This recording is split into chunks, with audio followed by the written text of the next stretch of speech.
కేవలం 12% పరిమితమైంది. అయితే గత 10 ఏళ్లుగా చైనా ఈ రంగానికి నిధుల కేటాయింపును గణనీయంగా పెంచుతూ వస్తోంది. ఏటా 20% పెంచుతున్నట్లు organisation for economic cooperation and development చెబుతోంది.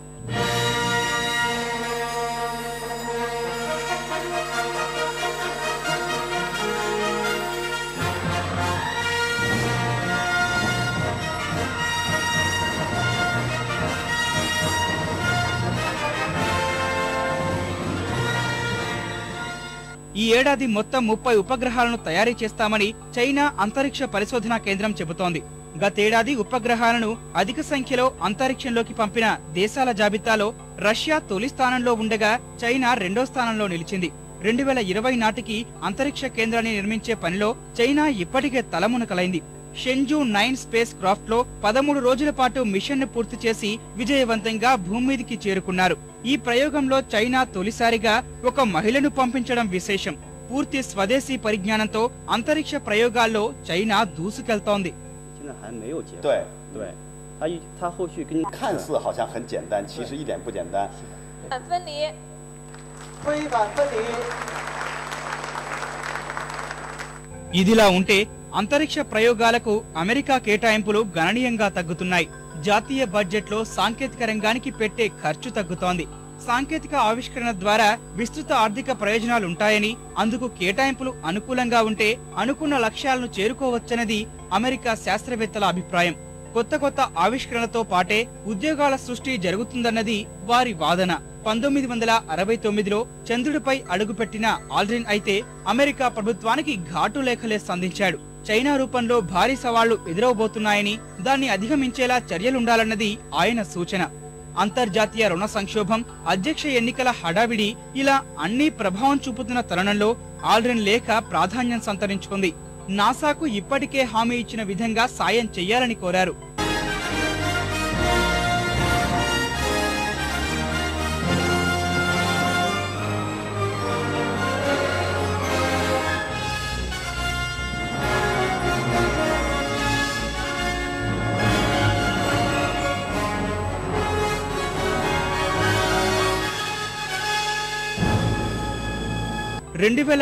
లో అమెరికా మొత్తం బడ్జెట్లో నాసాకు కేటాయించినది 0.48%. 2011లో నాసా 3 అంతరిక్ష వాహన నౌకలకు స్వస్తి పలికింది.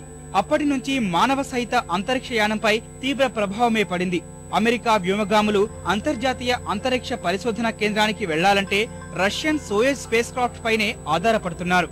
అందులో ఒక్కో సీటుకు $63 మిలియన్ వెచ్చించాల్సి వస్తోంది. 1950వ దశకం నుంచే రష్యా, అమెరికా అంతరిక్ష ప్రయోగాల రేసులో పోటీ పడ్డాయి. రష్యాను అధిగమించేందుకు అమెరికా పెద్ద ఎత్తున చెమటోడ్చాల్సి వస్తోంది. ఇప్పుడు చైనా రూపంలో భారీ సవాళ్లే ఎదురవుతున్నాయి.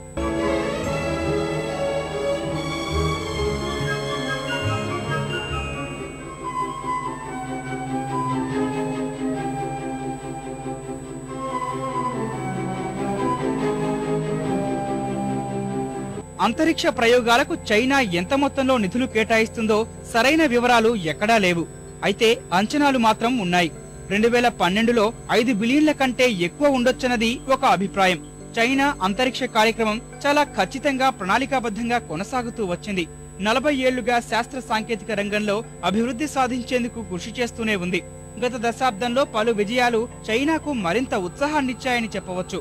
తాజాగా అంతరిక్ష కేంద్రం ఏర్పాటు చేసుకునే కార్యక్రమంలో భాగంగా తియాన్గాంగ్ 1లో అనుసంధాన ప్రక్రియల్ని విజయవంతంగా జరుపుతోంది. మానవరహిత అంతరిక్ష కార్యక్రమంలో భాగంగా 3 దశల అభివృద్ధి వ్యూహాన్ని చైనా అనుసరిస్తోంది. అందులో అనుసంధాన ప్రక్రియ చాలా కీలకమైంది. ఆ తర్వాతే 2016 నాటికి రోదసీ సొంతంగా ప్రయోగశాలను సాకారం చేసుకునే దిశగా చైనా కదులుతోంది. తాజాగా షెంజూ 9 స్పేస్ క్రాఫ్ట్ డాకింగ్ మిషన్ 2011 ప్రభుత్వ ప్రణాళికలో భాగమే.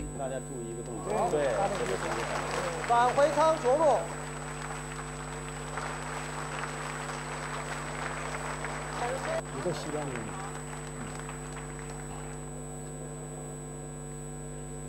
ఇంకోవైపు యంత్ర పరికరాలను చైనా ఆధునీకరిస్తోంది. అంతా అత్యాధునిక సాంకేతిక పరిజ్ఞానాన్ని జోడిస్తోంది. మరింత ఖచ్చితత్వంతో ముందుకెళ్లగలుగుతోంది. 2015 నాటికి R&Dలో జీడీపీ 2.2% ఉండేట్లుగా ప్రణాళిక రచిస్తోంది. 2010లో ఇది 1.8%గానే ఉంది. 2020 నాటికి చైనా తమ జీడీపీలో 2.5% పరిశోధనాభివృద్ధికి కేటాయించాలని తలపోస్తున్నట్లు తెలుస్తోంది. ఇదిలా ఉంటే సాంకేతిక రంగంలో పేటెంట్లను పొందేందుకు చైనా పెద్ద ప్రణాళికలే రూపొందించుకున్నట్లు తెలుస్తోంది. యుఎస్ ట్రేడ్ మార్క్ పేటెంట్ కార్యాలయంలో వివరాల ప్రకారం చైనా 1655 పేటెంట్ల కోసం దరఖాస్తు చేసుకుంది. 1999లో చైనా తరఫున రిజిస్టర్ అయినవి 90 మాత్రమే. చైనా అంతరిక్ష ప్రయోగాల నేపథ్యం అమెరికాలో కాక పుట్టిస్తోంది. American association for the advancement of science society ప్రకారం 2011 ఆర్థిక సంవత్సరానికి తగ్గిన బడ్జెట్ కారణంగా అమెరికాకు చైనాతో శాస్త్ర సాంకేతిక రంగంలో కలిసి పనిచేసేందుకు అవకాశం లేకుండా పోయింది. బ్రిటన్ జాతీయ సైన్స్ అకాడమీ రాయల్ సొసైటీ ప్రకారం 2011లో శాస్త్రీయ పరిశోధనలను ప్రచురితం చేసిన రెండో అతిపెద్ద దేశంగా చైనాను అభివర్ణించింది.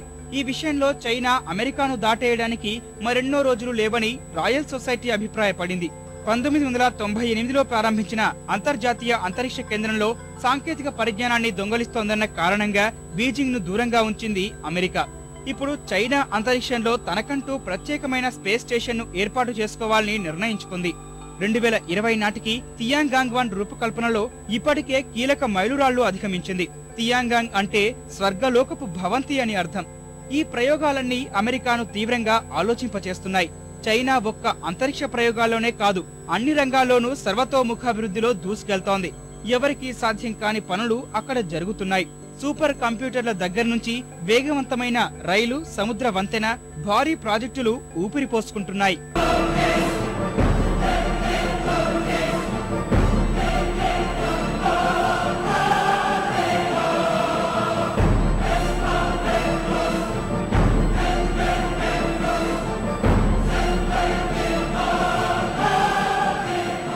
తన సత్తా విశ్వవ్యాప్తంగా నిరూపించుకునేందుకు గల ఏ అవకాశాన్ని డ్రాగన్ చైనా వదిలిపెట్టడం లేదు. సరికొత్త ఆవిష్కరణలతో దూసుకెళ్తూనే ఉంది.